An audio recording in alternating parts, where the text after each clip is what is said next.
اسلام آباد کے بلدیاتی انتخابات ملتوی ہونے کا یہ معاملہ ہے۔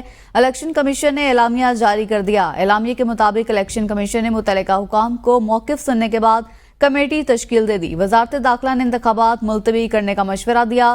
وزارت قانون نے بھی وزارت داخلہ کے مشورے کی تائید کی۔ ممبر کمیشن نثار احمد درانی کی صدارت میں الیکشن کمیشن اہم اجلاس ہوا، جس کی روشنی میں الیکشن کمیشن نے اسلام آباد لوکل گورنمنٹ انتخابات کا الیکشن پروگرام مورخہ 8 اگست کو جاری کیا۔ پولنگ 9 اکتوبر کو ہونی تھی۔ کاغذات نامزدگی جمع ہو چکے تھے اور جانچ پڑتال کا عمل جاری تھا کہ حکومت نے اسلام آباد لوکل گورنمنٹ ایکٹ 2015 میں ترمیم کر دی۔ ان ترامیم کو مد نظر رکھتے ہوئے الیکشن کمیشن نے لوکل گورنمنٹ انتخابات کے عمل کو ملتوی کیا۔